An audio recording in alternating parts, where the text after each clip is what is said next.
Henry and Robert Collins are going to sing 2 round dance songs while everybody gets settled, and then we'll begin at 1. Thank you.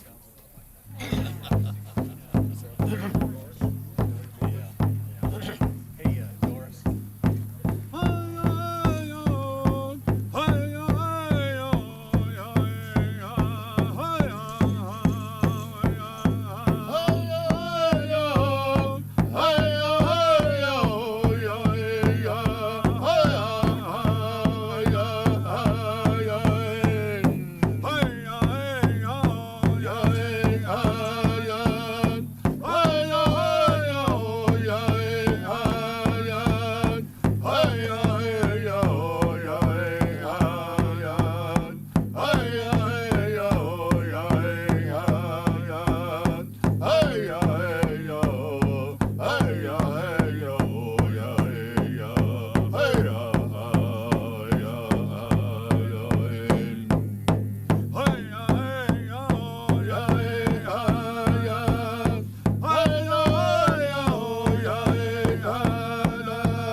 We'd like to welcome everyone here today to Portage to Sioux to our 200th commemoration ceremony of the signing of the peace treaties of 1815.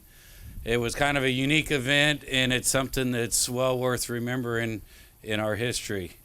We'd like to thank all the committee and all the people that worked to put this together, especially our chairperson, Dorris, Keeven-Franke. We'd also like to thank all of the volunteers that have come out and helped throughout the event to put it together.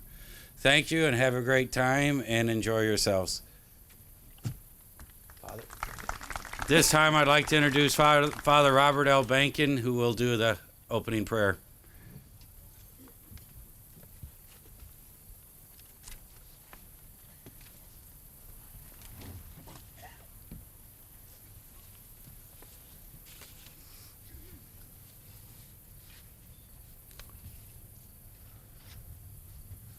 O God of love, of justice, of compassion, and of healing, look on us, people of different faiths and traditions, who gather here today. Unite us in your gift of peace. Heal those who were hurt as they pursued justice and peace some 200 years ago. God of peace, bring your peace to our violent world, peace to the hearts of all men and women, and peace among the nations of the earth. Turn to your way of love those whose hearts and minds are consumed with hatred and division. God of understanding, comfort and console us. Strengthen us in hope, and give us the wisdom and the courage to work tirelessly for a world where true peace and love reign among nations and in the hearts of all. We make this prayer as your beloved sons and daughters. Amen.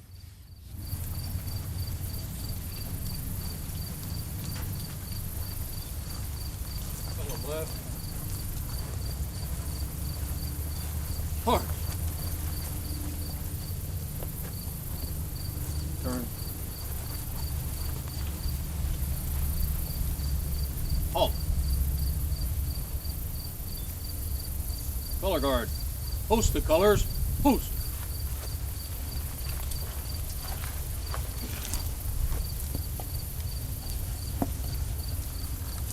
Present. Arm.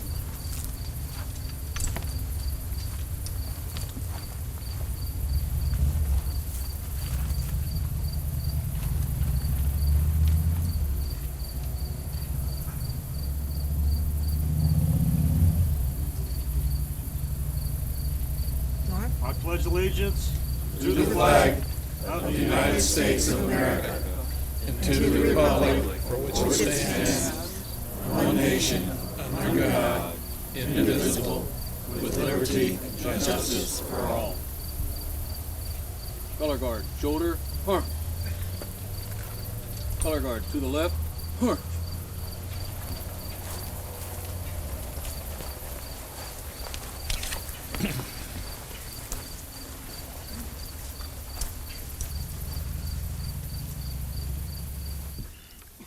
I'd like to thank everyone for joining us here today on this very special occasion.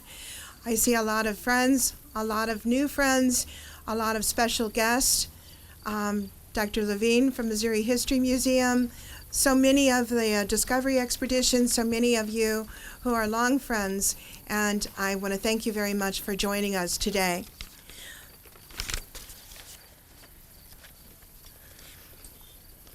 "200 years ago, the only people that lived here had done so for centuries.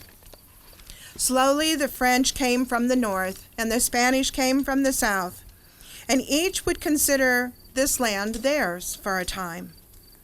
The real inhabitants were the ones that had lived here for centuries.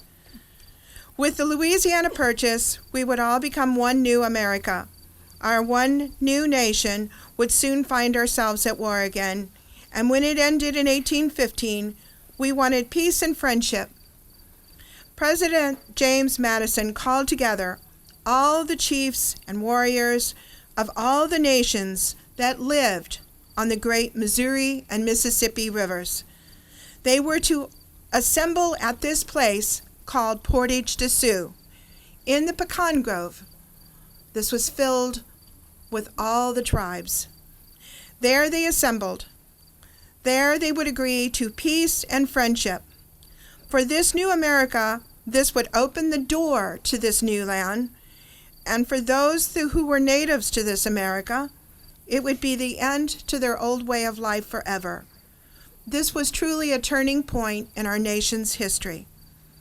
We have now lived in peace and friendship for 200 years, and although it has not always been easy, we do still consider ourselves friends. That is why we wish to commemorate this anniversary today and renew this history and speak of this history and talk of this history so that we may continue to live as friends. At this point, I would have introduced a dear friend of mine, Miss Catherine Redcorn. Catherine Redcorn unfortunately had an accident about a week ago and is unable to join us today. If she had been here, I would have read this proclamation to her, and so I'd like to still do that.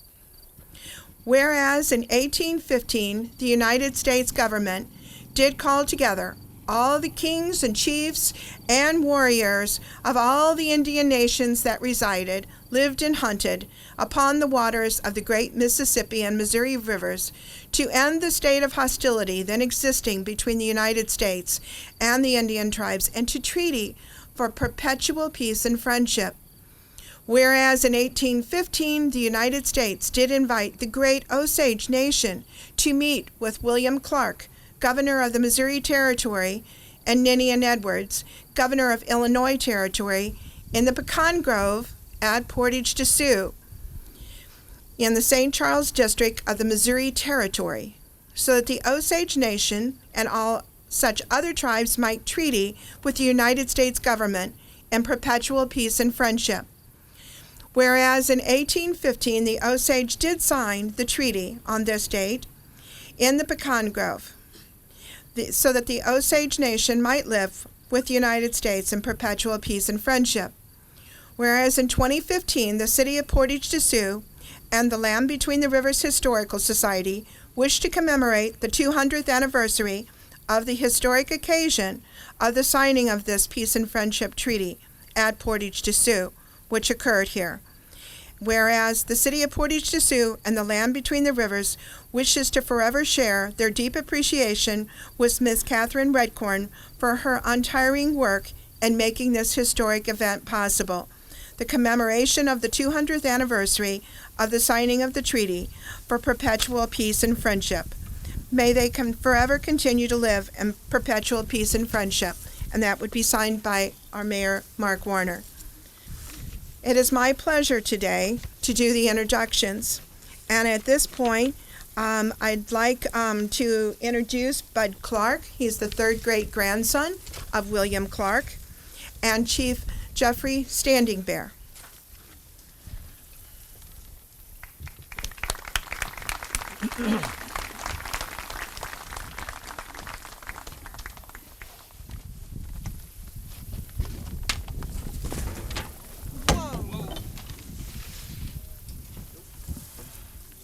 That's one way to come together. We're dedicating the park and having I'm going to shake this gentleman's hand. Where's Mr. Clark? That's exactly what you get to do. Pleasure, sir. I'll bet you our ancestors shook hands right I'll bet here. you they did. There's no doubt about it. I have another relative that was on the voyage of discovery, Nathaniel Pryor. Oh, absolutely. I was just telling Mr. Clark, I'm sure our ancestors shook hands right here, and that another of my ancestors served with his ancestor on the voyage of discovery, Nathaniel Pryor. Sergeant Pryor is I'm his direct descendant, so so we're almost related. Yeah, absolutely. Thank you, Chief. Well, we were presenting, Okay, he wants to hold the other side of that. Chief, All right. Yes. we are presenting this.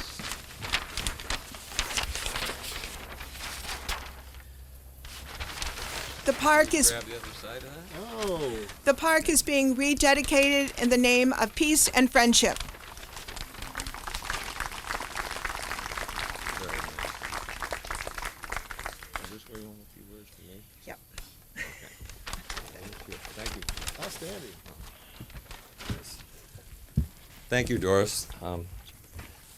Chief Standing Bear, we had a member of our Discovery Expedition. I was honored and privileged to portray my ancestor with the Discovery Expedition of St. Charles during the Bicentennial, and in conjunction with the signature event in this area. We were out here at Portage, Sioux. Some of you might remember that. A gentleman talked to me earlier today about that event, so it's a pleasure to be back here today. We also had a member in the Discovery Expedition during our trek across the country, chronologically commemorating the Lewis and Clark expedition. There was an adopted member of the Osage tribe. Okay, the Osage name they gave him was Shunke Da. We called him. He was known affectionately by both his Indian friends and members of DSEC as Biggin. And for those of you who remember Kurt, he was a Biggin. He was 6'9". A wonderful guy, very, very committed to the cultural identity of the Osage and language preservation, etc. As I mentioned, as part of the Discovery Expedition, we were privileged to chronologically move across the country on the schedule set by Lewis and Clark. And in so doing, we visited dozens and dozens of schools. I don't even know how many communities, both Indian and non-Indian. And I remember in preparing for saying a few words today, it came to mind when we visited the Lower Brule across from Chamberlain. It's the Brule Sioux, or the Tetons, as Lewis and Clark referred to them. And we were there to interact with the kids in the morning, the grade school kids, in the afternoon, the high school kids. And in between, during our lunch break, a lovely lady, Linda Vargas, who was, I don't remember her exact title, but in essence, she was like the superintendent of schools, took us on a tour of their facility, a beautiful building, wing-shaped. Their council chambers in the center are a huge teepee-shaped, about 3 stories high, overlooking the Missouri. And she showed us around, and she took us into the east wing, which was where all the educational offices and whatnot, and where her office was. And the first stop was in their breakout room. And she brought us in and says, this is our breakout room. She says, we meet here in the morning. We have coffee, tea, or whatever. And I noticed on the counter there was a large conch shell and a bundle of sweetgrass that had been burned. And she just matter-of-factly, in the course of conversation, said, and we burn a little sweetgrass and say a prayer before we start work. And then she continued on with her tour. I mean, there was no drama. It was just in the course of conversation. And it really hit me between the eyes that this is a classic example of how, with many of our Indian brothers and sisters, if not most, it's not a Sunday religion that they live by, but rather it's a spirituality that's part of their life. Their religion is an everyday spirituality. And we saw that time and time again as we moved across the trail. We were privileged to be a part of things that most people never even experience or are even aware of. For example, the salmon feast in the Longhouse out by Salilo Falls. We were the only non-Indian people there, and it was a great honor to be there. And again, to get some insight into the spirituality of the American Indians was a very, very, very special thing. So it also brings to mind how my ancestor William Clark seemed to lack the ability to see that side of the American Indians. We read the Lewis and Clark journals, and we have thousands of words about their ethnographic observations, their attire, the way they dress, their lodges, their weaponry, et cetera, but Clark didn't seem to be able to get beyond that. He didn't seem to be able to recognize what a warrior culture was like, these mystic warriors of the plains who their worth was counted in captured horses and brave deeds. He didn't seem to be able to grasp the importance of the Indians' spirituality and cultural identity. And it's reflected in the sermons that they gave to the Indians about how their new great white father in the faraway city of Washington was now going to care for them. Now, if you're a Cheyenne warrior, how do you think that would have hit you? Like, this guy is either nuts or I don't know what he's... Anyway. Clark never seemed to be able to get that. And it's reflected when he became superintendent in 1807 and when he was here, of course, at Portage de Sioux. And throughout his term, he spent more than 30 years in the post-expedition years as superintendent of Indian Affairs. He was basically in the service of his country for the rest of his life.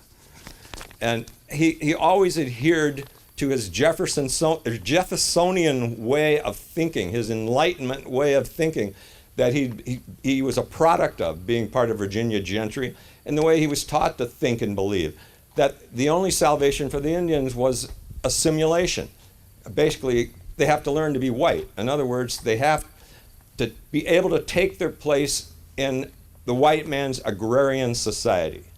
And for that to happen, in Clark's eyes, they had to be safely relocated so that they could be nurtured and over time learn to take their place. One of his first attempts at that, of course, was Fort Osage, that most of us are familiar with, and his involvement with the Osage tribe. He envisioned trading houses all across Indian country that would wean the Indians away from British traders and other traders, make them dependent on the United States, wean them away from their nomadic and warrior ways, and they could learn to take their place in society. Well, sadly, and most unfortunately, it doesn't take into account how the Indians might have felt about that. And it certainly ignores their cultural identity, their spirituality, etc. Okay? But nonetheless, it's the way he was programmed to think. Clark became rather frustrated in his situation, and I think it's reflected in a note that I'd like to share with you, a letter that he wrote to his old friend Thomas Jefferson in 1825, and he wrote to Jefferson, "In my present situation of Superintendent of Indian Affairs, it would afford me pleasure to be enabled to, the condition of these unfortunate people placed under my charge, knowing as I do their wretchedness and their rapid decline, it is to be lamented that the deplorable situation of the Indians do not receive more of the human feelings of the nation." When we rededicated Clark's memorial in 2004, the same time frame when we were here, those words are inscribed on one side of the historical marker. If you visit his tomb, the obelisk at Bellefontaine, you will see that.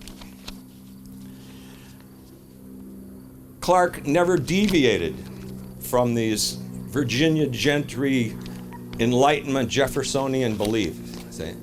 And I think to best understand Clark's way of thinking, what better way than to read his own words? And I'd like to share part of what he wrote in his report to Congress, presented at the 19th Congress, March 9th, 1826. And I'm just going to read a few excerpts from it. The events of the last 2 or 3 wars, from General Wayne's campaign, which he was much involved in, was at the Battle of Fallen Timbers, in 1794, to the end of the operations against the southern tribes in 1818, have entirely changed our position with regard to the Indians.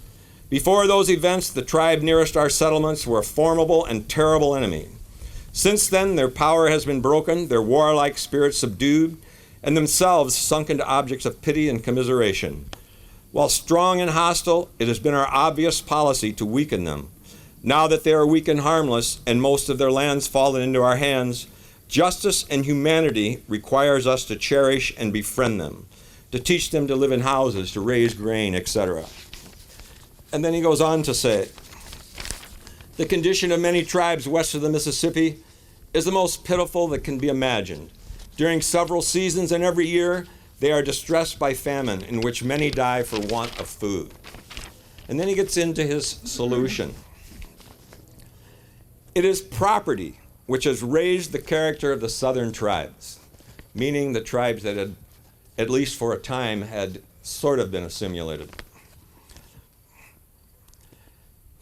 It is property that has raised the character of the southern tribes, roads and travelers through their country, large annuities and large sums of land from the United States, and large presents of chiefs have enabled them to acquire slaves, cattle, hogs, and horses, and these have enabled them to live independently and to cultivate their minds and keep up their pride.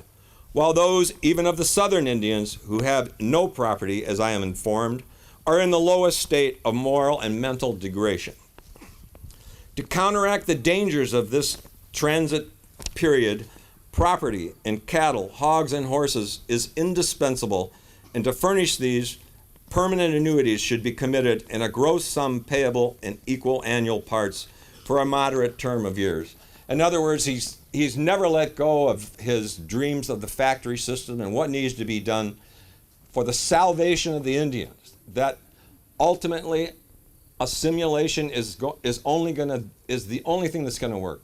He knows that coexistence isn't going to work. He spent his formative years in the Ohio Valley as a teenager, and then in the Kentucky militia, and then, of course, in General Wayne's army. So he knew firsthand, having been in what became known as the dark and bloody grounds of the Ohio, that coexistence was not going to work.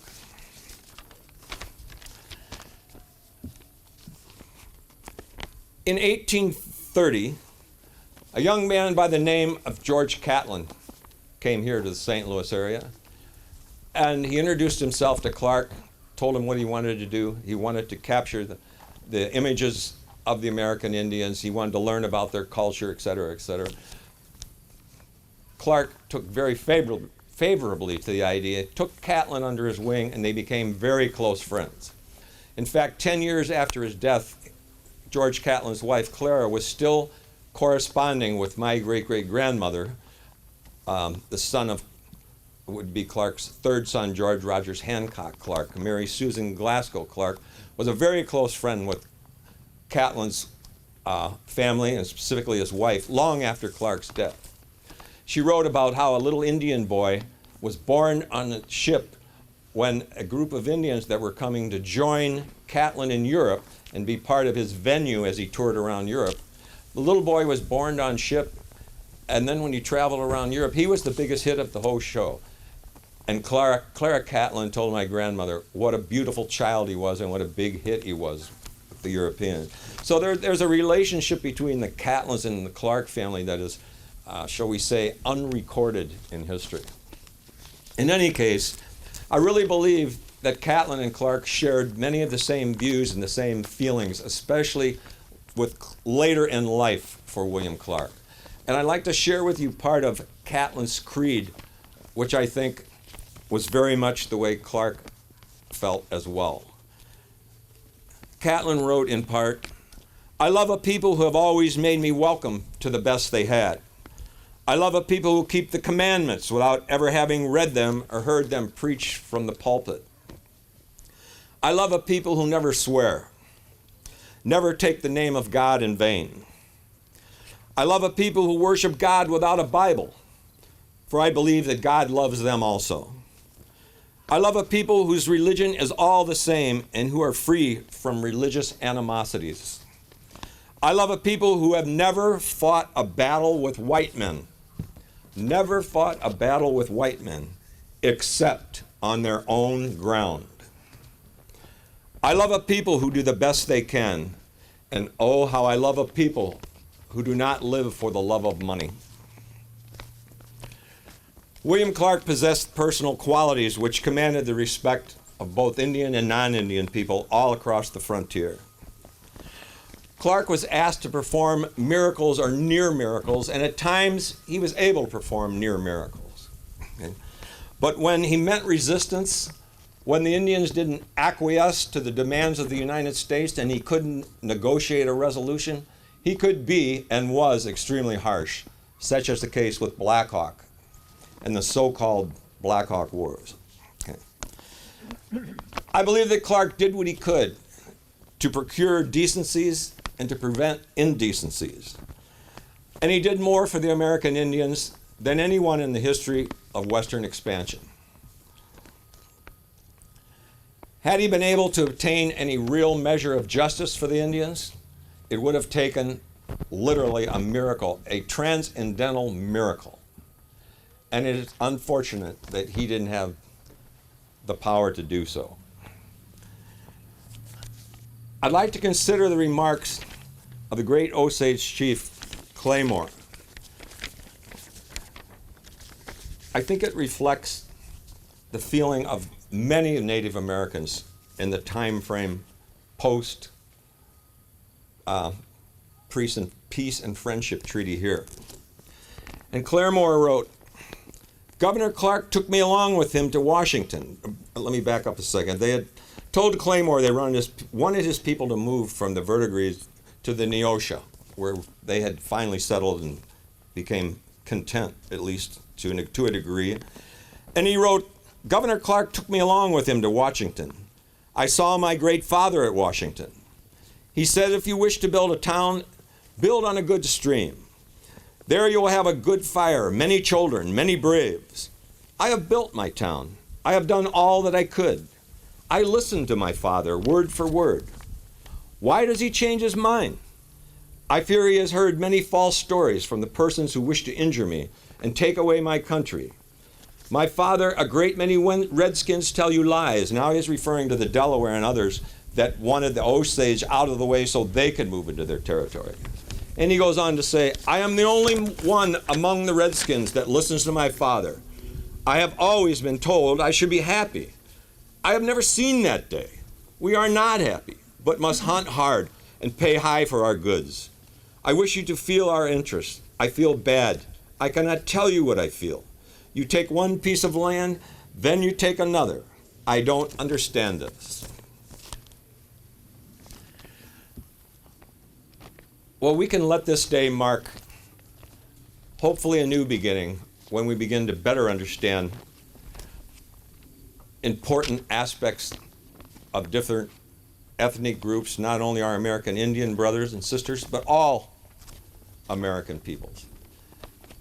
And if we are willing to listen, to open the dialogue with open and honest hearts, we can make it better for all concerned. Black, red, yellow, white, it matters not. And we can better understand how they feel about their traditions, about their cultural identity, about their spirituality or religion. And in so doing, we will no doubt become a closer knit American family.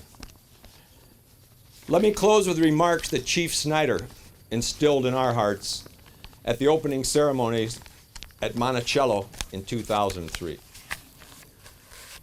Chief Snyder told us to remember that the Great Spirit has given us 7 directions to guide us along the pathway of life. We have the north to the polar ice, the south to the equator, the east to the rising sun, the west to the setting sun. We have the sun and the moon and the stars above, and we have Mother Earth below. And we have the direction of our hearts. So thank you for the honor and the privilege to speak here today. May God bless our American family. Thank you.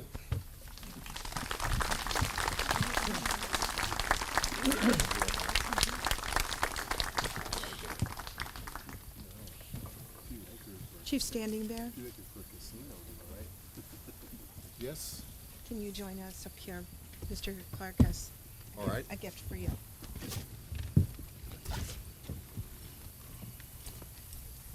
Oh, Chief Standing Bearer, I suspect that your ancestors received a medal such as this 200 years ago, and I would like to present you with the Jefferson Peace Medal. If you're not familiar with this, it's Jefferson on one side, but most importantly, it says peace and friendship, and it represents an Indian, and it's supposed to be a soldier shaking hands in peace and friendship. So let this be symbolic of marking a new day, and thank you, sir. wow. Thank you, sir. Wow. Mr. Clark, on behalf of my people, I thank you. And let me tell you, the original of this was, when I was growing up, was in the possession of my uncle, Henry Lookout. When he passed away in 1975, his children gave it to the Smithsonian. And it completed, I was told, a set, and it was the last one that they needed to complete the set that your ancestor gave my ancestor. And with that, this medal came some papers that he had given, and we have placed those in the Woolaroc Museum in Bartlesville. And it was a very historic moment for us, and I really appreciate you recognizing that time. Thank you, Chief.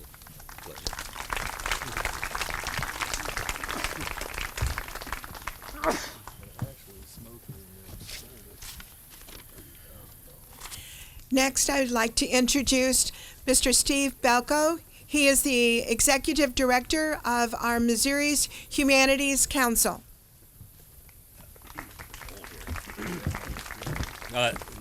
Thanks, Dorris. I want to thank everybody involved for allowing the Missouri Humanities Council to participate, to sponsor as well, this important pivotal event in our state's history.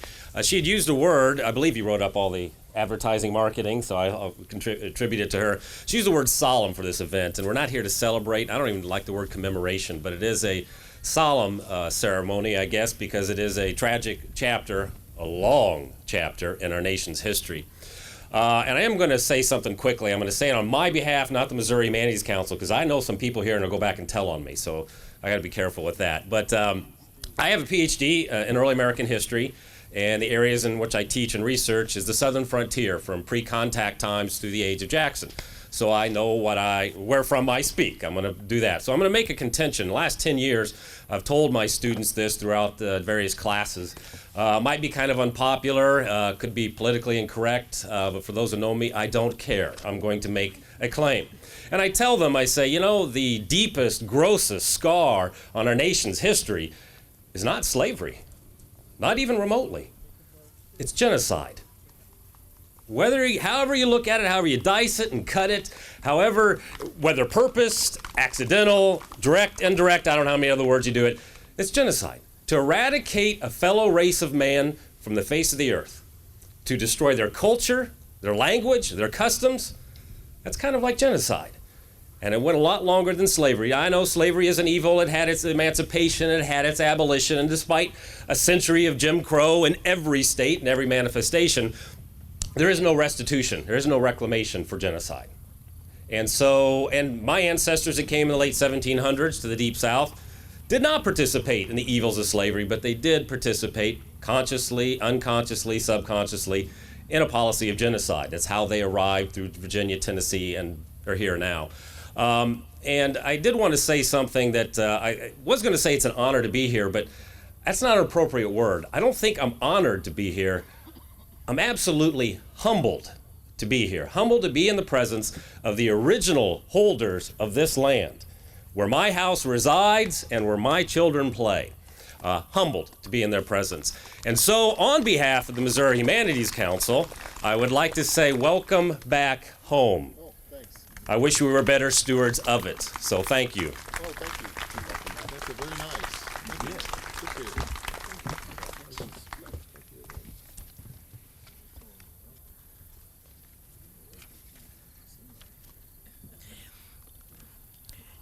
Now I'd like to introduce our St. Charles County. At that time it was St. Charles, the District of St. Charles of the Missouri Territory. And that would be our County Executive, Mr. Stephen Ehlmann. Thank you.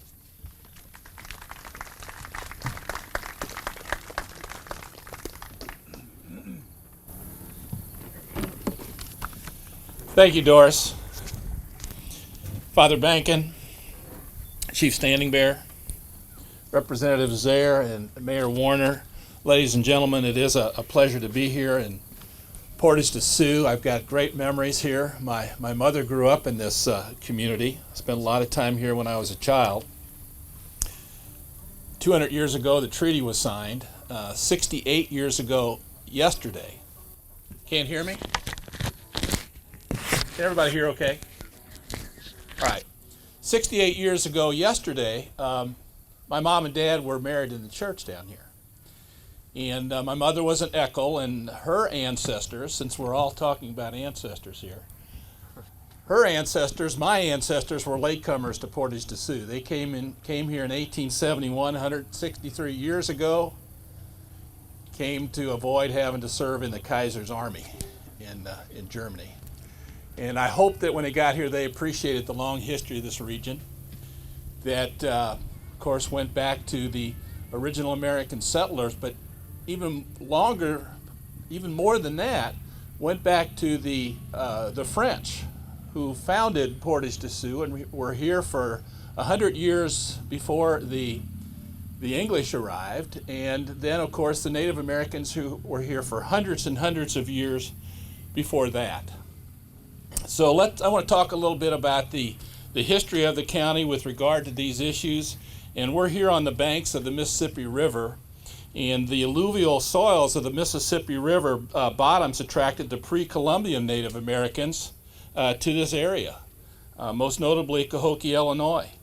The Mississippian culture flourished during a period of global warming between 900 and 1350 that allowed improved varieties of squash, maize, and the introduction of beans.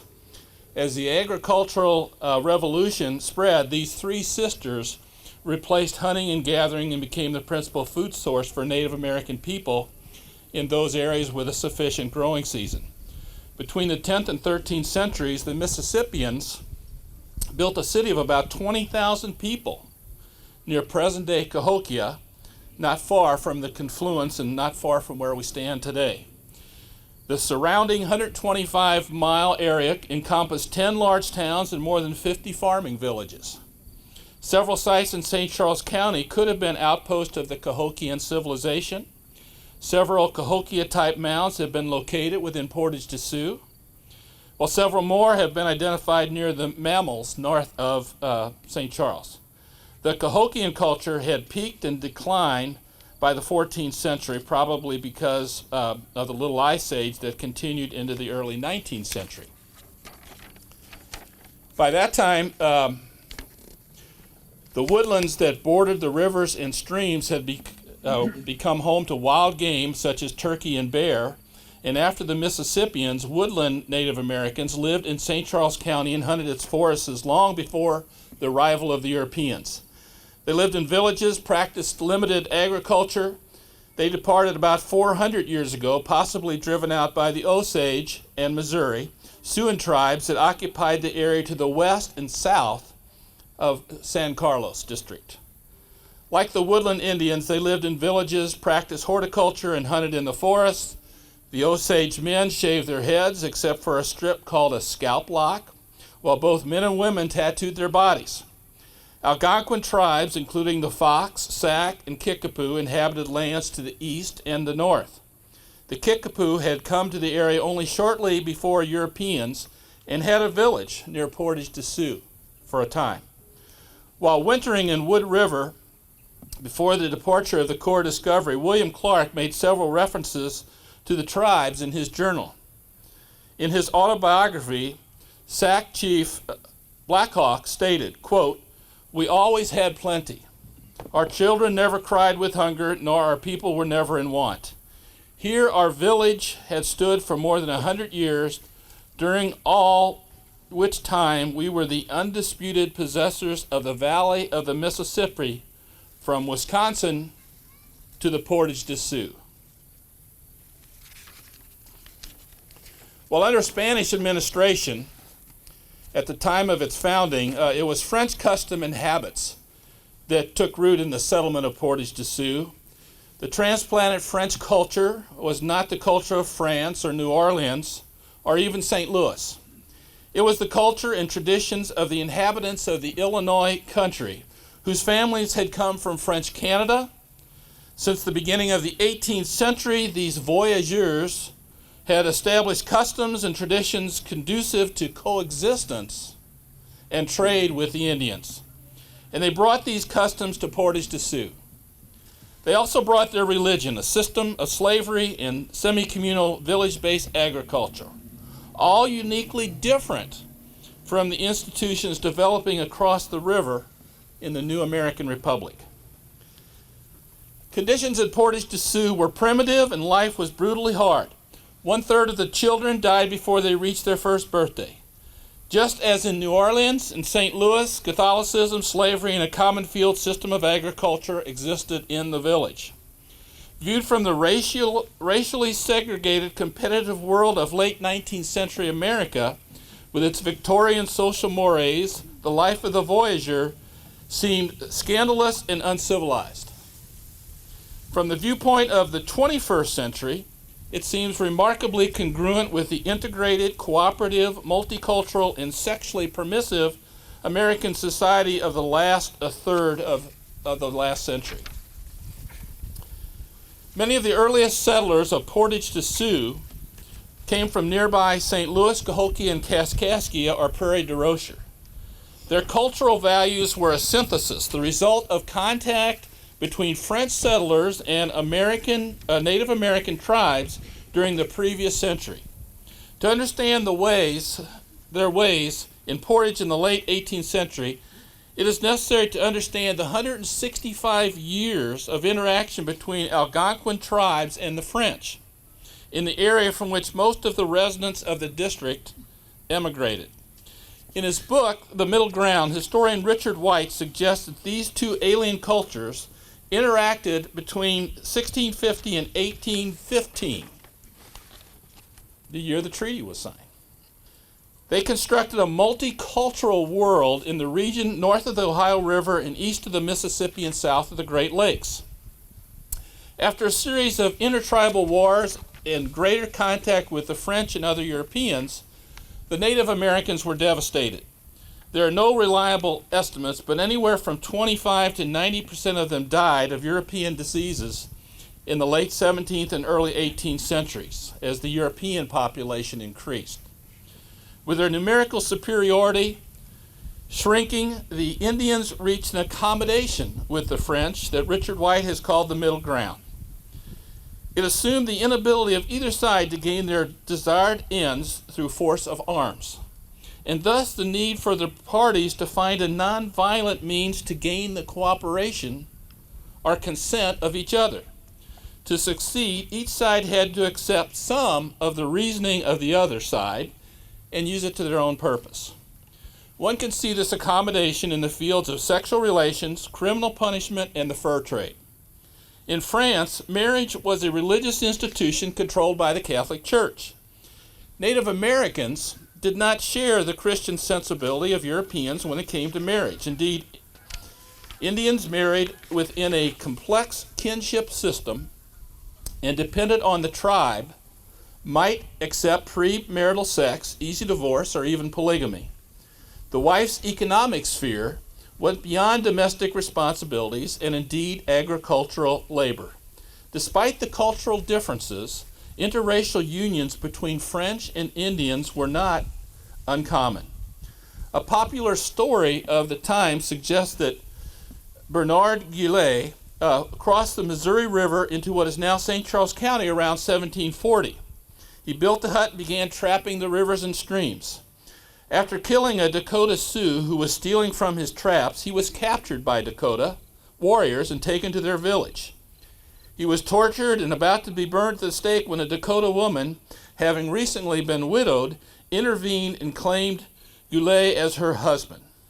Having been spared, he lived with the tribe and eventually married the chief's daughter.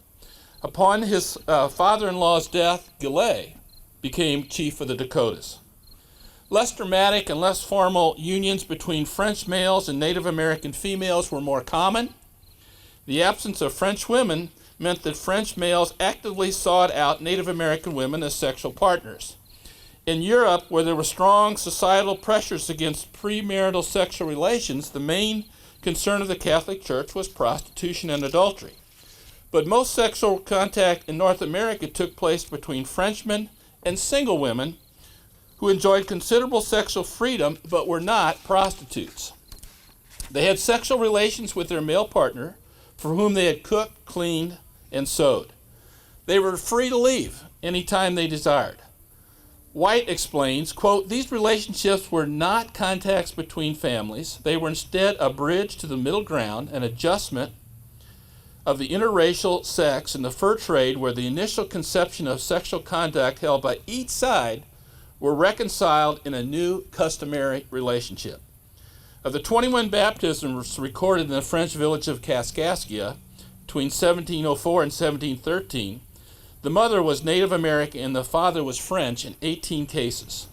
Later, in the district of San Carlos, cohabitation without the benefit of clergy was common due to the scarcity of priests. Although the couple had 3 adult children by 1790, a priest married Louis Blanchette and Tuhomenga, a woman of the Osage or Pawnee origin. While the high percentage of illegitimate children, including Blanchette's own, made discrimination towards them unlikely, the priest continued to inquire whether children were legitimate or natural children of their parents, since Spanish law did not recognize common law marriage. Nearly half of the weddings celebrated at St. Charles Barmail between 1792 and 95 joined white men with women of at least some native blood. A second example of accommodation on the middle ground was in the area of criminal justice. Algonquin society provided that the families of anyone killed by members of allied tribes could be compensated with gifts, slaves, or by the killing of another member of the offending group.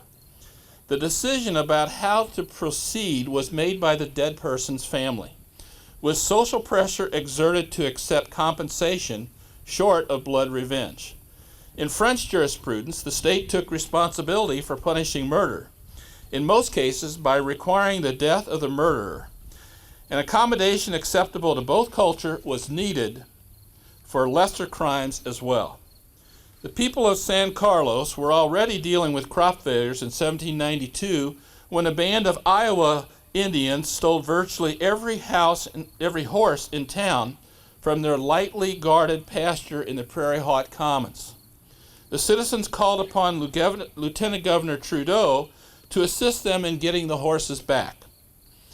At about the same time, a band of Iowa had attacked the camp of Kansas Indians, killing 18 and taking 23 women and children prisoners. When the chief of the Iowa learned of the attack, he feared war with the powerful Kansas and asked Trudeau to intercede and mediate a peace. He agreed to mediate on the condition that the horses were returned to the people of San Carlos. The wrongs inflicted on the settlers and the Kansas tribes were not punished through a criminal justice system, but were handled through negotiation. On another occasion, Lieutenant Governor Manuel Perez sent a party under Captain Charles Taillon to apprehend Delaware Indians who had attacked local residents. When Taillon killed several of the Indians, he was ordered to New Orleans to explain his conduct. While he was eventually vindicated, historian Lewis Howe concludes, quote, "The killing of Indians was by the Spanish authorities not overlooked as a mere venial offense," end quote. The assault of Madame Lorraine by Angelique, the Native American wife of a French trader, also shows the influence of the middle ground in San Carlos. For real or imagined insults, Angelique took the law into her own hands and physically assaulted Lorraine. The husband of the offended party complained to Commandant Taillon that the woman was a menace and was violent by her nature. 10 of the most prominent citizens of the town came to her defense, explaining that according to Native American custom, these matters were settled between the families. They also explained, quote, such was the Indian way, but not, she now realized, the way of the French. The record shows no formal disposition of the case, and writer Judith Gilbert concludes that Commandant Taillon simply let the matter drop rather than indict Angelique. She further concludes, quote, this particular episode has meaning, however, beyond her life alone. It is a glimpse into the multicultural world of the American frontier, a world in which people of different cultures rubbed shoulders with one another and worked out ways of getting along. A third area of cultural conflict for which middle ground was sought was the fur trade. And that provided the livelihood of many in the District of San Carlos. The customs and institutions of the fur trade had been established long before the founding of Portage de Sioux. Native American trappers had become part of a worldwide market that stretched across the Atlantic to Europe. Both sides had their own idea about what constituted equitable exchange and accommodation on the middle ground was required. The French recipe for successful trade called for a company of French merchants to receive a monopoly on fur exports, who, with the advice of the government, set the price for furs based on the demand in Europe. Mercantilist economic policies at the time did not allow trade with colonies of another European power or with another European country. Under this system, the markets in Europe subject to supply and demand in that country was the ultimate determinant in the price of furs. However, the first goal of the Algonquin in an economic transaction was not to secure the maximum material advantage, but to satisfy the needs of each party. The relationship of buyer and seller was critical to the transaction, and the needs of the buyer was a critical factor. For the Algonquins, that need operated contrary to the way it operated in a free market system, where the greater the need, the more one is willing to pay. Among the Algonquins, the greater the need of a person with the proper relationship, the greater the demand that person had on the commodity. They buried European-made goods with their dead, and generally used goods as gifts to cement social relationships. White adds, the flow of these goods and relationships seemed backward to the French leaders. Leaders did not amass wealth, but rather gave it away. The dead did not leave property to the living. Instead, the living bestowed scarce goods on the dead. Algonquins had put European goods to the service of an existing social reality. The eventual accommodation was based on a paternalistic system whereby the French father was expected to show generosity to his Native American children. The Indians reciprocated with gifts of furs, the value of which remained the same regardless of the market for those furs in France. Thus, economic considerations took a back seat to social and political goals, and the French government often found itself subsidizing the fur trade in the interests of its alliance with the tribes. This subsidy purchased the safety of the inhabitants of the Illinois country. After the French government handed over Louisiana, the Spanish adopted the French system, providing gifts to the tribes, spending on the average $13,000 per year. Thus, the French passed on to the Spanish, most of whose experience had been with the imperial Indians of Mexico and Peru, the practices which the French had developed in dealing with the semi-nomadic Indians of North America. It was a system that put political and social concerns ahead of economic interest. The French were primarily interested in hunting and trapping, which posed little problems to the tribes. After observing the residents of San Carlos, Meriwether Lewis noted, quote, "The surrounding country, therefore, though rich, is not generally well cultivated. The inhabitants chiefly subsist by hunting and trading with the Indians, and confine their agriculture to gardening, in which they excel." Now, in contrast, the Americans were interested in farming interested in farming the hunting grounds of the tribes. They had no concept of the middle ground and had been fighting the Native American tribes in Kentucky and Tennessee. The pace of American immigration to St. Charles County picked up after the Louisiana Purchase. As these settlers came into contact with Native American tribes, the primary concern of the territorial government became public safety. As the residents of scattered settlements in St. Charles County were in constant fear of raids, when the Sac and Fox warriors killed some settlers near here, tribal leaders turned over one of the guilty warriors and asked Governor Harrison to pardon the other three and release a fourth on a technicality. These negotiations, deeply rooted in the customs and traditions of the Middle Ground, were opposed by the military commander of the regular troops in the district, who demanded that the crimes be prosecuted. Nevertheless, Harrison, whose main concern was the secession of Native American lands, obtained a presidential pardon for the Indians. He also negotiated a treaty with a delegation from the Sac and Fox tribes, which ceded a vast area between the Mississippi, Illinois, and Wisconsin rivers, as well as a sizable portion of their hunting grounds on the west bank of the Mississippi River. Include all of the present Missouri counties of Rawls, Pike, Lincoln, Warren, and St. Charles. At this early stage, the inhabitants of the St. Charles district and vicinity were not at war with the tribes, but the tribes were at war with each other. And American settlers sometimes got caught in the middle. In spite of a treaty signed in St. Louis in 1805, hostilities continued between the Osage and a confederation of Algonquin tribes led by the Sac and Fox.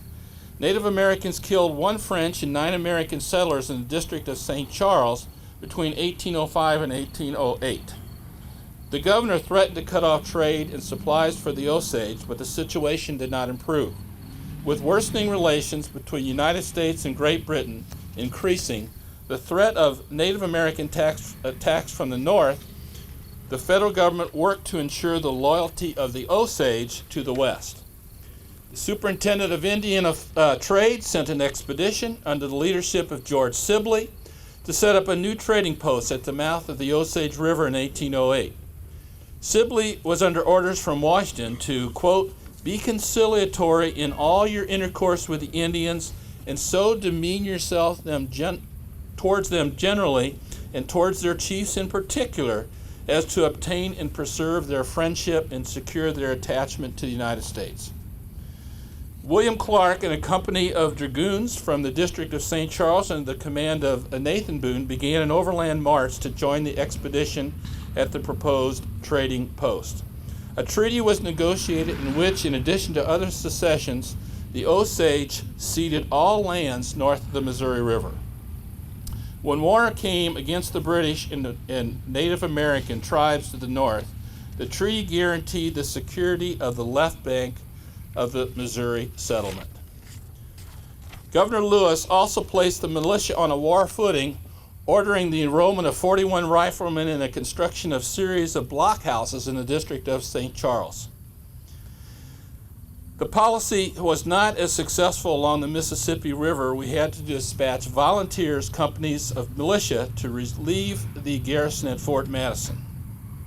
As early as 1805, the Sioux had suggested a confederation of 10 American nations that would unite with the British to defeat the White Devils. The British declined to join the proposed alliance until war broke out between Great Britain and the United States in 1812. The prophet Tenskwatawa and his brother Tecumseh had for several years been carrying on a desperate war against American settlers in the Wabash region in what is now Indiana. Native American attacks on the frontier were becoming widespread by 1809, and people of the St. Charles district had learned that Tenskwatawa was inflaming the tribes against the American settlers. Settlers remained on edge, and in 1811, Governor Howard traveled to St. Charles as part of an inspection tour to select sites for further fortification in the event of war. When the war came, local residents received the news with mixed feelings. Meeting in St. Louis and St. Charles, they adopted a series of unanimous resolutions supporting the war and calling upon the national government to supplement local military forces. The Sac, Fox, and other tribes in the Mississippi River country made common cause with the British. Under the leadership of Black Hawk, their base of operation was on the upper Mississippi River near the mouth of Rock River. Companies of rangers formed in St. Charles and proceeded to the northern frontier of the state. Secretary of State Monroe commissioned Nathan Boone to command one of the companies. Since Congress had given the territorial governor the power to organize counties in those areas cleared of Native American title, Governor William Clark organized St. Charles County on October 1st, 1812, making no mention of northern or western boundaries.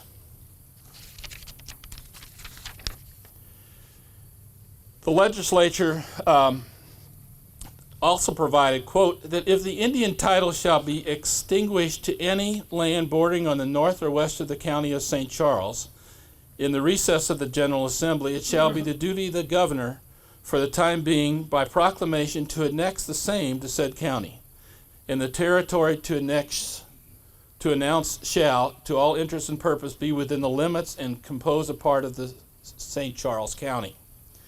Such pronouncements were meaningless, since neither county nor territorial government could ensure the safety of anyone beyond the existing settlements, where a series of fortified houses, including Fort Zumwalt, were erected for common defense. The inhabitants of St. Charles County never felt that the federal government was doing enough to protect them. There were several examples of conflict. While the extent of Osage lands north of the Missouri River had never been defined, Governor Clark defined such lands and ordered it all annexed to St. Charles County in March. That same month, Captain Calloway and several of his rangers from St. Charles County were ambushed and killed in what is now Montgomery County. Until the tribes were pacified, such pronouncements meant little. Representatives of the United States and Great Britain signed the Treaty of Ghent, ending the War of 1812 on December 24, 1850. However, the Native American tribes had not been defeated, and the treaty required the Americans to restore to the Indians, quote, all possessions, rights, and privileges they had enjoyed in 1811. The hostile tribes did not agree to meet in Portage, Sioux to sign a peace treaty until the following July. Governor William Clark of the Missouri Territory, Governor Ninian Edwards of the Illinois Territory, August Chouteau of St. Louis, and Robert Wash of Baltimore represented the United States, while William Van Berkeley, Manuel Lisa, and John Baptiste Pont de Sable served as translators. The federal government gave the assembled tribes $20,000 worth of presents pursuant to the treaties, under which Chief Keokuk confirmed the former secession of an immense territory on both sides of the Mississippi, north of the Missouri and Illinois rivers. Native American tribes did not immediately disappear from St. Charles County. One writer related, quote, beyond the rapid river was the wigwam of the sprawling Sioux. Hovering above and hanging around below the village of St. Charles were the last remains of the Illinois and the fierce Tamaroy. The war spent and wasted Kaskaskias, the Miamis, the Foxes, the Chippewa, and the Ottawa. However, White concludes that after the War of 1812, the imperial contest over this region came to an end, and politically the consequences of Native Americans faded. They could no longer pose a major threat or be a major threat to an empire or a republic, and if their economic consequences also declined with the fur trade. Of course, this was not clear at the time to most settlers in the Missouri Territory who resented the treaties signed with the Indians at Portage to Sioux. On the other side, Chief Black Hawk knew the secession of land was a fraud, and he became a rival of Chief Keokuk. Black Hawk's followers refused to leave the ceded land in 1832, occasioning the Black Hawk War, while Captain Nathan Boone again organized a company of rangers in St. Charles County. Before they could engage, Black Hawk was defeated, mainly by Illinois troops. Now, in closing, let me talk about this conflict between the hunters and the farmers. The Mississippi River floodplain continues to boast some of the best hunting and nicest hunting lodges anywhere. Hunters of every ethnic background perpetuate the hunting habits of the French and Native Americans in the floodplains here in St. Charles County. Like the Native Americans almost 200 years ago, they fought to protect their hunting grounds from the encroachment of residential and commercial development. The Great Rivers Habitat Alliance, an organization whose stated goals was to save our natural floodplain and rural agricultural heritage, pushed for the passage of the Hunting Heritage Protection Act by the General Assembly in 2007. Commenting on the pro-hunting bill, a spokesman for the National Rifle Association explained, quote, "Missouri provides some of the richest and most pristine wildlife habitat in the world. Hunters here continue to be leaders in ensuring sound wildlife management and conservation practices. The Hunting Heritage Protection Act will protect these diverse lands critical for wildlife species and preserve hunting opportunities in the future." Thank you very much.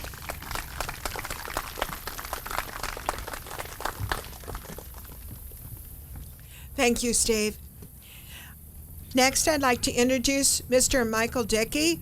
Mike is a director of the Arrow Rock State Historic Site, the other end of the Boones Lake Road that starts out from St. Charles. And he's also very familiar with the Osage, we both have been friends for a long time. He represents Missouri State Parks.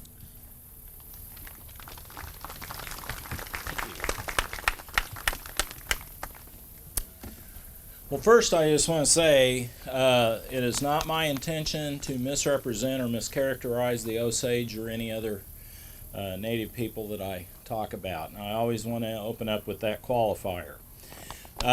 Following a meeting with Osage leaders in 1805, President Thomas Jefferson observed, "The truth is, they are the great nation south of the Missouri, their possession extending from thence to the Red River." And he also added, "In their quarter we are miserably weak." Well, the Osage became restive as displaced eastern tribes and American settlers began encroaching in their territory after the Louisiana Purchase. Meriwether Lewis, as governor of Louisiana Territory, urged tribes like the Shawnee, Delaware, Kickapoo, and Potawatomi to wage war on the Osage because they were being bad Indians. Well, Jefferson wrote to Lewis that military force should be a last resort. Commerce is the great engine by which we are to coerce them, and not war, he wrote. Well, Jefferson's strategy was to create Osage dependence on American commercial trade, thereby creating indebtedness that the tribe would pay off by ceding land. Jefferson believed that reducing their hunting territory in this manner would force them to become farmers out of necessity, and eventually they would become assimilated into American agrarian society. However, Jefferson failed to understand just how rapidly the frontier was going to advance and just how resistant to cultural change the Osage were. Furthermore, the frontiersmen out here didn't really care about Jefferson's ideals about friendship and assimilating Indians. Well, on September the 14th, 1808, the Osage signed their first treaty with the United States at Fort Osage on the Missouri River.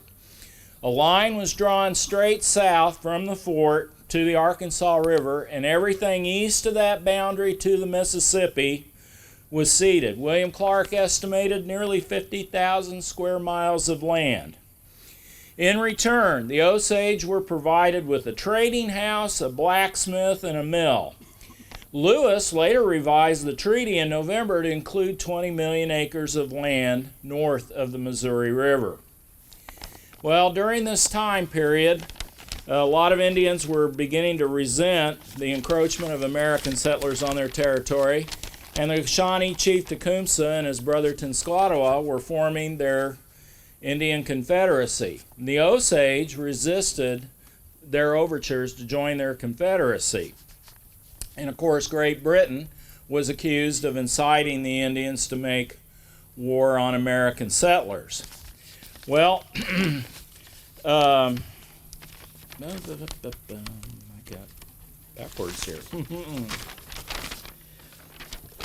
The United States declared war on Great Britain on June the 18th, 1812. The Osage volunteered to fight against pro-British Indians, but they were denied by government officials in St. Louis who distrusted them. Fort Osage was closed in June of 1813 as being too far out to be defended on the frontier, and with it the trading house was closed. Little Osage chief Big Soldier objected, stating, "We have given our sons for the trading house," and the president was very wrong to remove it. So the Osage had some idea of just what kind of a price they had paid for the right to trade with Americans. Well, William Clark reported in August of 1814 that the British were making great exertions to gain over the Osage. However, the Osage declined to join the British side, and they remained loyal to the United States. Well, Great Britain and the United States signed the peace treaty on December the 24th, 1814, and it was ratified by Congress on February the 18th, 1815. However, there was no provision in the treaty with the Indian nations. Peace had to be negotiated separately with each Indian nation. So President James Madison appointed peace commissioners who invited 19 tribes and different bands here to Portage to Sioux. And this site was very convenient to the tribes that were located on the Missouri, the upper Mississippi, and the Illinois River, and by July of 1815, over 2,000 Indians had assembled here. Well, the Osage were compelled to sign the treaty on this day, September the 12th, 1815, despite not having gone to war against the United States. And I'm going to read you some excerpts from the treaty. A treaty of peace and friendship made and concluded between William Clark, Ninian Edwards, Auguste Choteau, Commissioners Plenipotentiary of the United States of America, of the one part, and the undersigned kings, chiefs, and warriors of the Great and Little Osage tribes or nations of the other part. The parties being desirous of reestablishing peace and friendship between the United States and the said tribe of nations, and of being placed in all things and in every respect on the same footing upon which they stood before the war, have agreed to the following articles.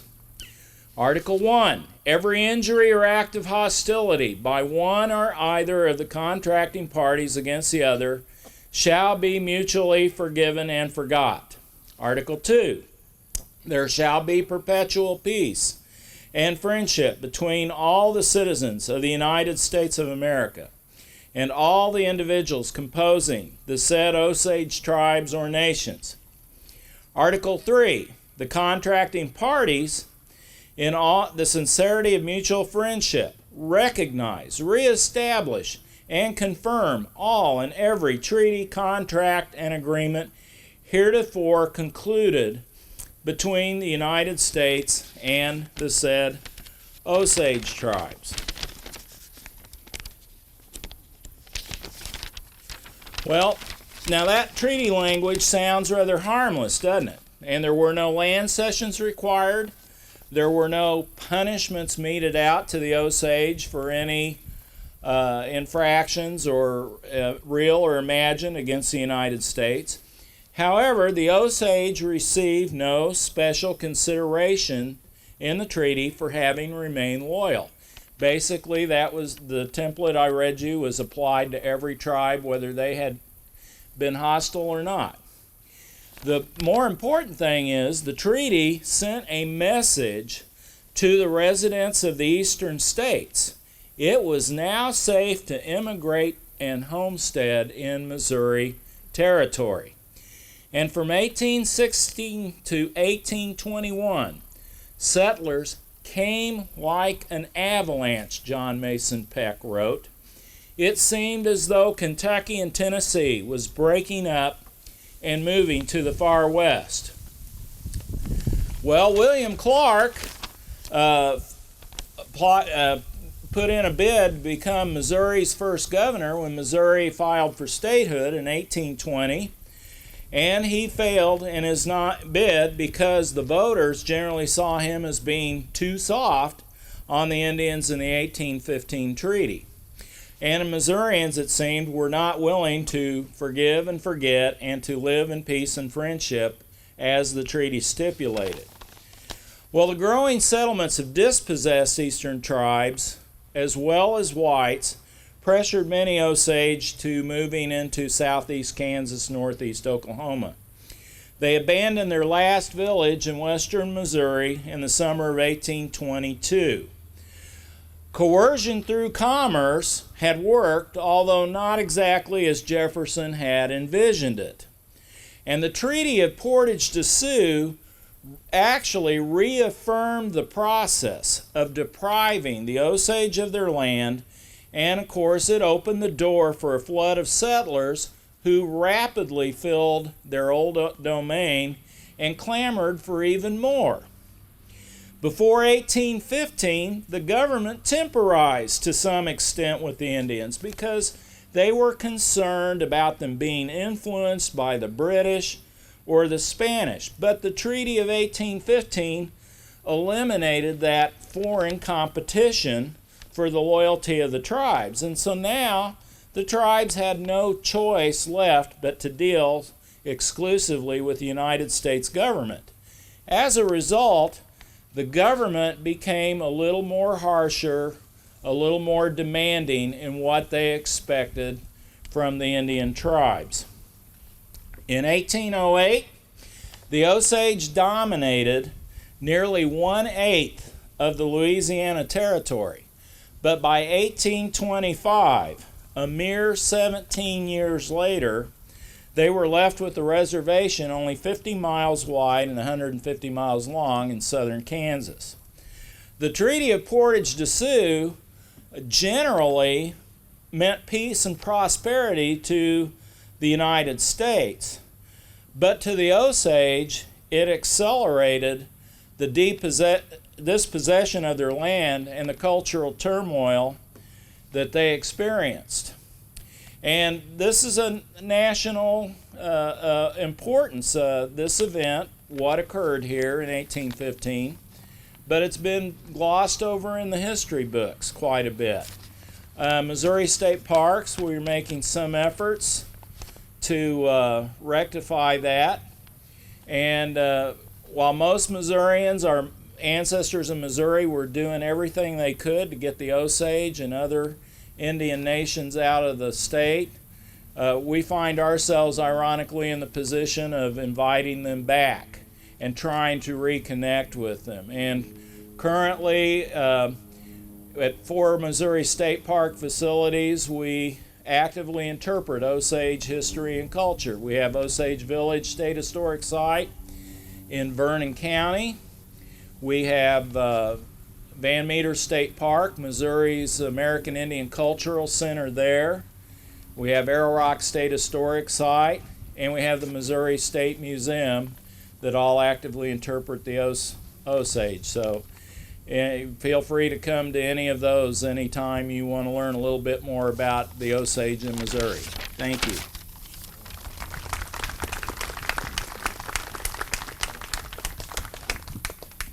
Thank you, Mike. Now I'd like to introduce Stacy Spies. She works for the Jefferson National Expansion Memorial for the National Park Service.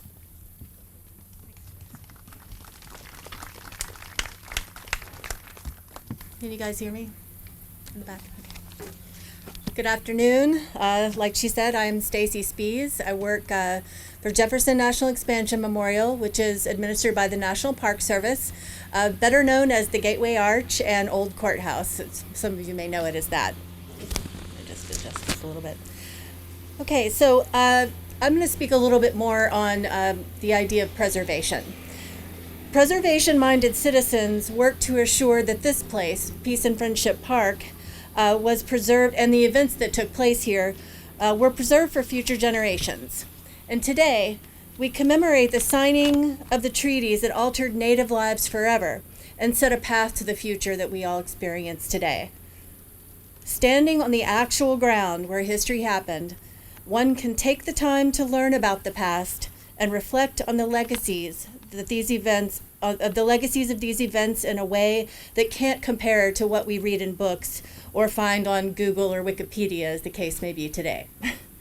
This place is a living classroom to those who are open to the lessons that it has to teach and the stories that it has to tell. I think of national parks, especially historical ones, in a very similar way. The National Park Service mission mandates this protection of all the sites under our jurisdiction, and sites commemorate stories.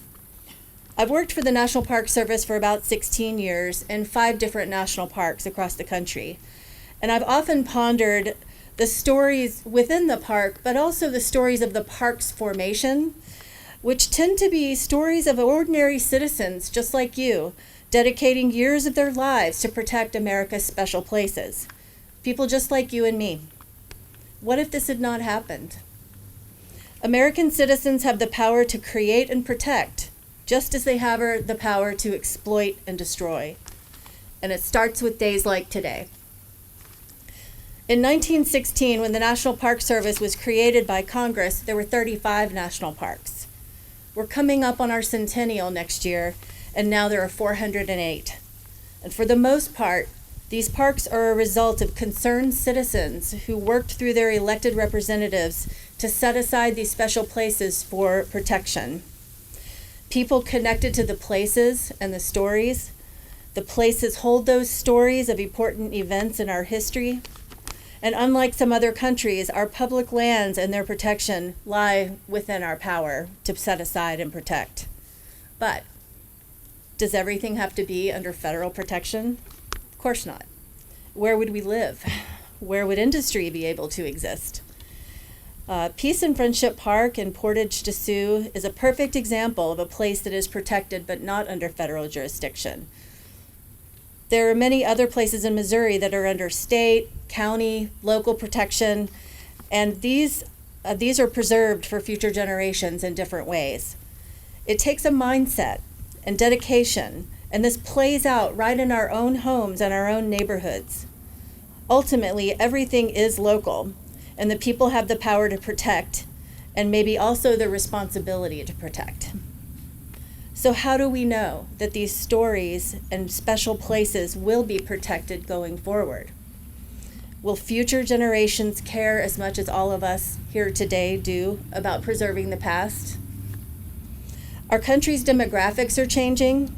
Many people living in the USA today were not born here, or maybe they're first generation citizens. How will they connect to American stories of the past that their ancestors did not experience? Younger generations of Americans don't necessarily connect in these traditional ways. Technology is pretty essential to them. I'm sorry.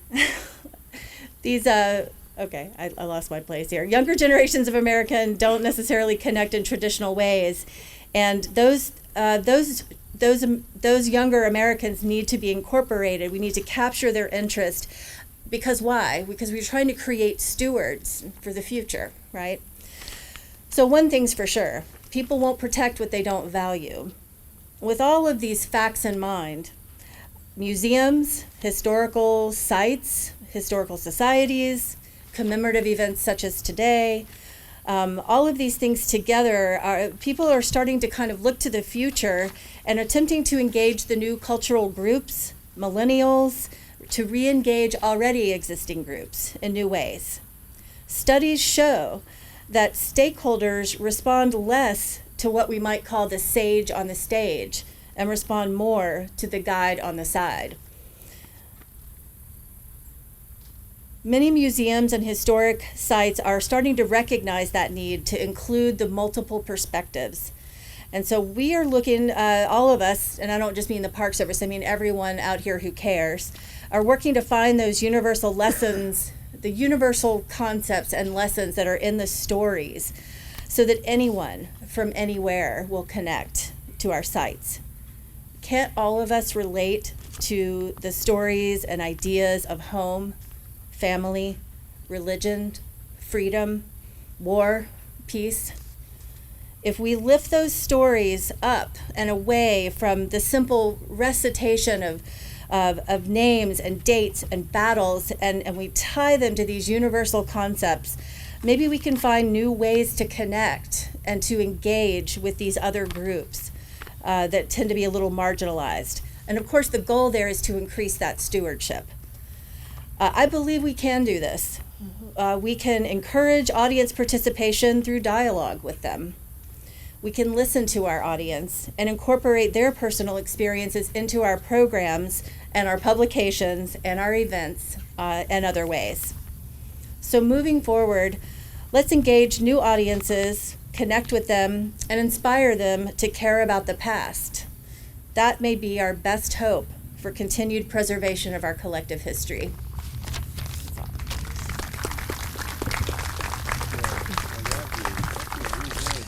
Thank you, Stacy. Now I'd like to introduce Ann Zare. She's a Missouri State Representative, and I think she has a few remarks to make and a gift for Chief Standing Bear.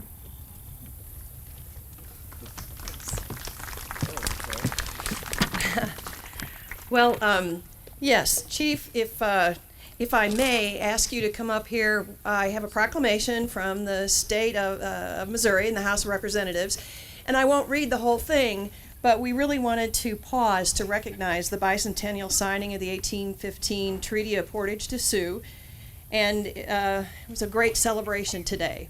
So, Chief, if you would come here, please, I'd like to present you this proclamation from the House of Representatives, and thank you and honor you very much. Thank you very much, Ann. It was a pleasure meeting you.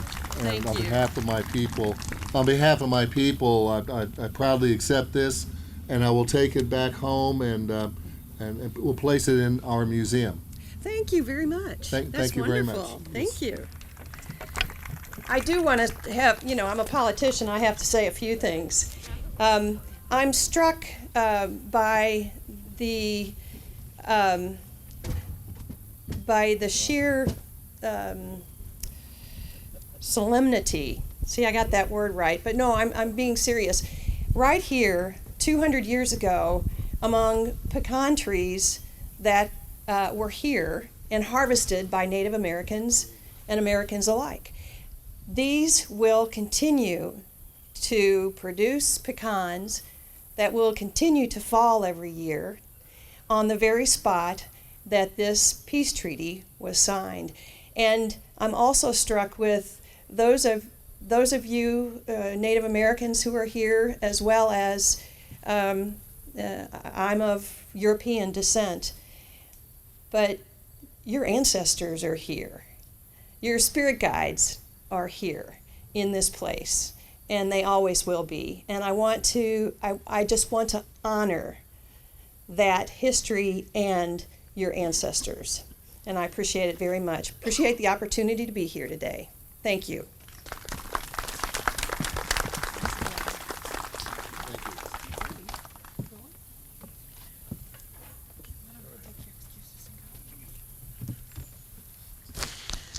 Now, I'd like to introduce from the Principal Chief of the Osage Nation, Chief Geoffrey Standing Bear. Thank you, Dorris. And Henry, Collins, and Robert, thank you for coming up here and singing for us, and you'll sing, it shows at the end. I had, of course, some statements to read, but my predecessors covered most of it, so you'll see the scratch-outs. I mean, how do you follow people that have footnotes on their, what happened here? I think I turned it on. Hello, testing? There you go. Yeah, they had footnotes on their notes there. And, but so what I'm going to do is tell you what we've been doing for a few decades in a very brief period of time. I first of all want to thank the committee for putting this together, and I am definitely, when I go home, am going to encourage our museum director and our culture program and our language program to keep the relationships going here as we have done with some of the people with the park system and some of the folks out. I can see some of you out here. We want to include this as an area where our Osage people can come back and visit and share our history with you. After this treaty here, the record shows my people went through some severe hardships, and Mr. Duncan back there confirmed his reading that after we had come this far in 1815, it was pretty tough times. There was about 15,000 of us left, and the census numbers show by 1872, when we moved from Kansas to what is now Oklahoma, there was just 5,300 of us, and by 1890, less than 100 years from the 1815 signing here, we were less than 1,500 people, and 860 of those were full-blood. And some of the historians here are very familiar with the measles, smallpox, and starvation issues that occurred. And those have reasonings and the economics and have been described here today. I've actually asked Steve for a copy of his book. That was great stuff. I'm really impressed with your knowledge of history here. But what happened after that for the Osage is in 1906, we faced another challenge where our lands were divided up in Oklahoma to individuals. And our people of that generation, the full-bloods at least, had no concept of money or land title. I mean, obviously, a people that would give away such vast territories for such a pittance has no concept of land title. I spent 35 years as a lawyer before I did what I'm doing now. And well, I can tell you a lot of Americans don't know what land title's about. And some judges don't seem to know either, but we work through that. But land title, money, are concepts which were just simply foreign to my great-grandparents' generation and the predecessors. They had no idea about money. And when we struck oil, the amount of trickery, murder, and a whole realm of bad things that came upon us during the 1920s and 30s is a historical event in itself. But we have survived. And I can proudly tell you today, our enrolled membership of the Osage Nation is 19,000 people.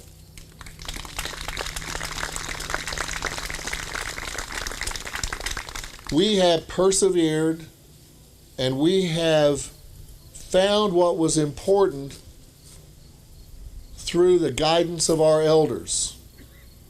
And our elders had told us from children, be good to one another. And they also told us that life is short and be quick about it. From the advice of our elders, we were able to move forward, and then we were getting into such things as our casinos. We have a few small casinos, but most importantly, once that money came, we had the good sense, even though we couldn't agree on a lot of things, to direct that money into our health programs, our education programs, and we chose to do a burial assistance program as the top 3 priorities. So, for example, if you're an Osage and you want to go for a higher education, doesn't matter what age you are, you could be 80 years old or 18, as long as you maintain a 2-point grade point, you get $8,750 a year toward your tuition and books. Every one of you. Guaranteed. For our children, we've just opened our first immersion school where those children of 2 years old through 6 years old that we have in there hear nothing but the Osage language all day. But we are making sure they are well-rounded, because we are getting teachers, not babysitters, teachers, to work with them on science and technology and math and all the educational foundation that children have to compete in this world. And this is expensive. But this is what we're doing with our casino money, any money that we can get. And about 2 months ago, I signed an agreement with the federal government to take over any federal government program and make it a local Osage Nation program, and we can contribute without too much federal regulation blocking our way, contribute our private money with the federal funds and design our own health systems that fit the needs of our communities. And so what we are doing is what we did here. We were recognized as a nation in 1815, just as we were recognized as a nation in 1808. We've been through some hardships. But today, we still exist as the Osage Nation, and we make sure we're focusing in on those matters which we think are important. And as I said, we have determined it is education, it is health, and it is the, again, we chose burial assistance as well. And we have a police department. We have 12 police officers and 6 sergeants. We have other activities. What we're trying to do is get away from being a conduit of the federal government for federal programs. Okay, too many tribes and local governments, and we're among them for years. All they did was take general assistance programs, and for example, we have in the program we still have. We're going to try to shut it down, let the state take it. We had the same people coming back for that same couple of $100 per month, and their masters at getting whatever program they can, and it just simply enables them, and it's just depressing. And so we have to get away from that, and we're just simply cutting all those things off. I'm getting criticism for being a little bit insensitive. I'm not insensitive at all. But as 35 years as a lawyer, when I began representing 3rd generation of the same family, I can tell you somewhere along the line you got to break those chains, and it normally takes somebody in that family with enough strength to do it. And so what we're trying to do is find out who those people are and support them. And if you stay with a small community, it's not that hard to do. So we're all about being a tribe, which is a group of extended families, and we have our disagreements. Gosh, I wish I hadn't struck so much out of here.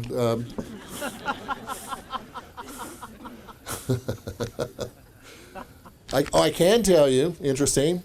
When I showed up here this morning, I'm overwhelmed that our ancestors were right here. And I read the treaty last night and who signed it and who witnessed it. And Noel Mowgli was one of the witnesses. And Mr. Mowgli, I understand from my family, was a Frenchman who married into the Osage about this time. And he was from Canada. Someone mentioned that. That's what I was told, from Montreal. My middle name is Mowgli. Yes, my middle name is from that man. And that name was given me in 1953, so I didn't even know you were going to put this on then.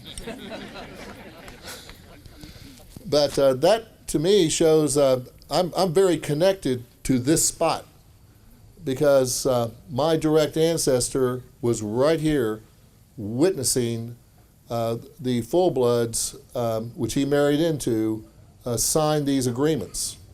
So we went through some tough times, and we still are.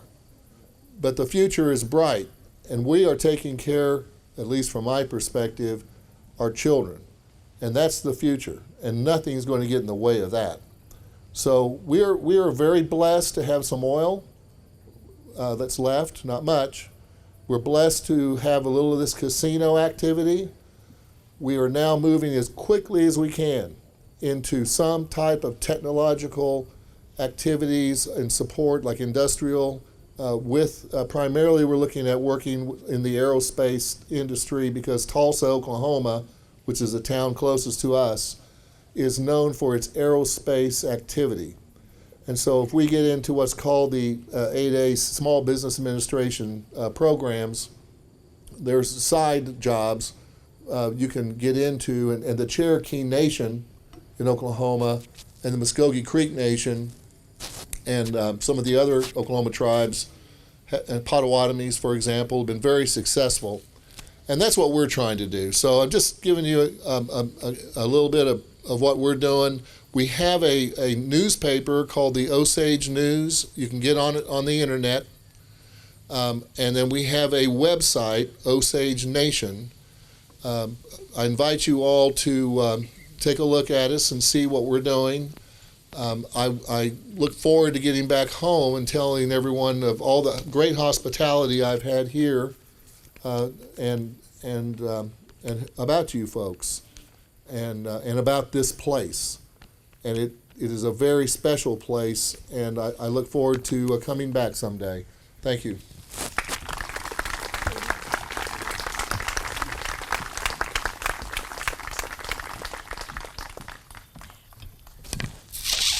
Chief Standing Bear, we would like to present you this gift from the City of Portage to Sioux and the Land Between the Rivers Historical Society, St. Charles County. This is a gift from Missouri in token of our appreciation for you joining us today and continuing our peace and friendship.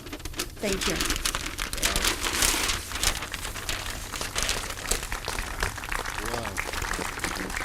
Wow. Why don't you tell us about this? You're going to need another suitcase. It's a picture by artist Gary Lucy. I think he's here. I think I saw him come by. And Gary could tell us a lot more about it. As I understand it, it's on the Missouri River. It's Manuel Lisa. It's about the end of the French fur trading era. And we chose the picture because it shows a Native American watching and looking from the banks, wondering what's about to come.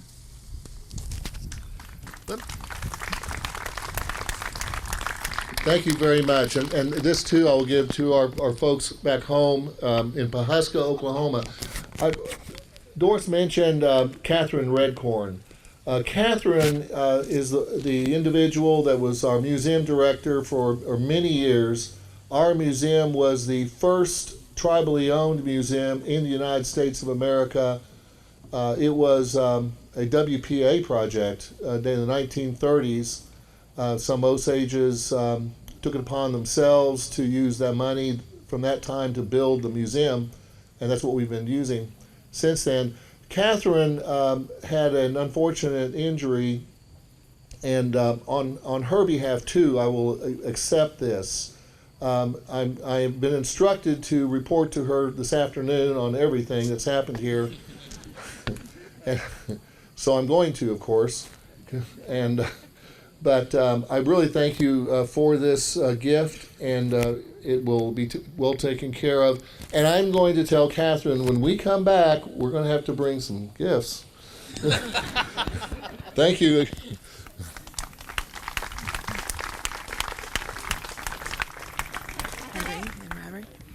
Henry and Robert, I think I turned it off.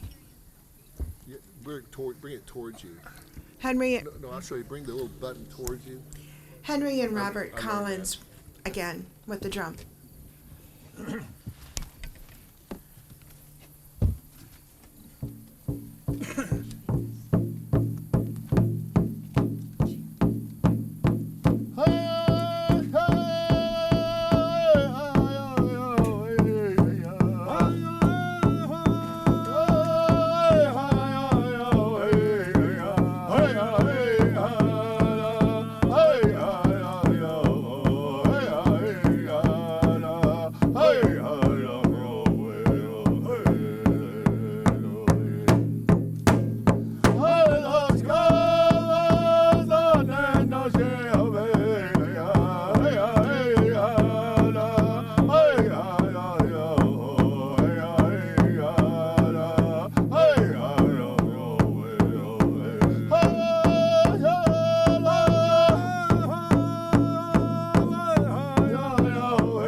the left. March. Color guard. Halt.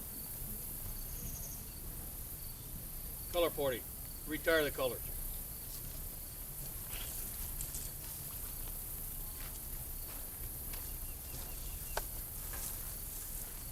Put your foot on it. Step over this one. Next step. The other one.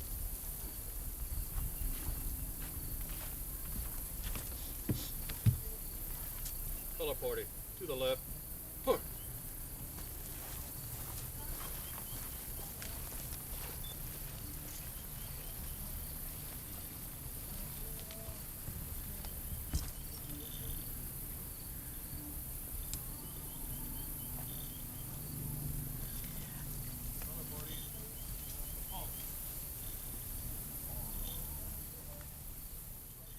Thank you, everyone. Thank you very much for joining us on this beautiful afternoon and this great moment in history. And may the peace and friendship be with us for the next 200 years. Thank you.